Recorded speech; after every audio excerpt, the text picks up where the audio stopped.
اعوذ باللہ من الشیطان الرجیم بسم اللہ الرحمن الرحیم الحمدللہ رب العالمین الصلاۃ والسلام علی محمد وآلہ الطاہرین۔ ناظرین، پچھلے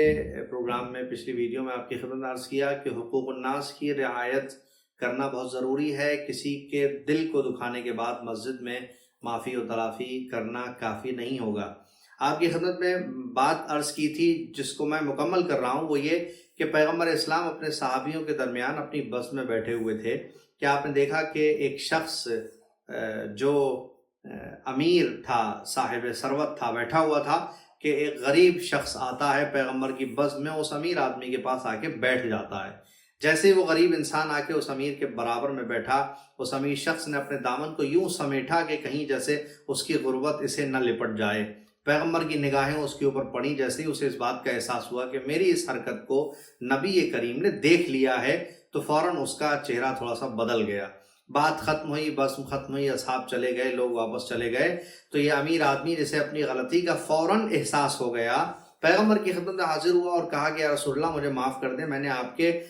بزم میں ایک مومن کی شان میں گستاخی کی اور میں نے اس کے ساتھ اس طرح کا سلوک کر دیا، میں اس کے ساتھ اس انداز میں پیش آیا۔ پیغمبر نے فرمایا نہیں، میں کیسے معاف کر سکتا ہوں، لازم ہے کہ تم خود اس کے پاس جاؤ اور جا کے اس سے معافی مانگو۔ گیا اور اس کے پاس جانے کے بعد کہا کہ بھائی تم مجھے معاف کر دو، میں نے تمہارے حق میں کوتاہی کیا اور میں نے اس طرح کا سلوک تمہارے ساتھ بزم پیغمبر میں کیا۔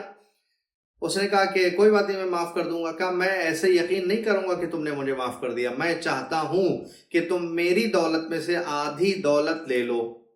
میری جائیداد میں سے آدھی جائیداد لے لو،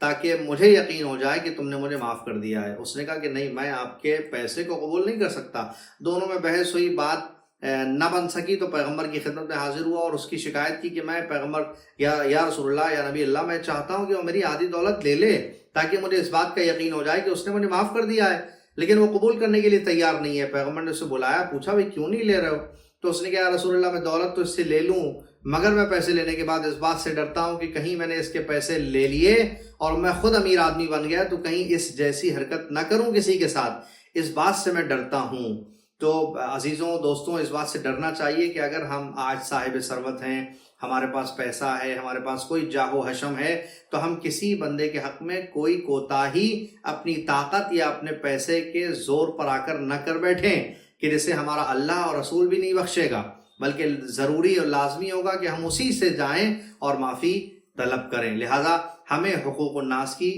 رعایت کرنا چاہیے، بستر پہ آتے ہوئے غور کرنا چاہیے کہ کہیں ہم سے کوئی کوتاہی تو دن میں نہیں ہوئی ہے۔ السلام علیکم ورحمۃ اللہ وبرکاتہ۔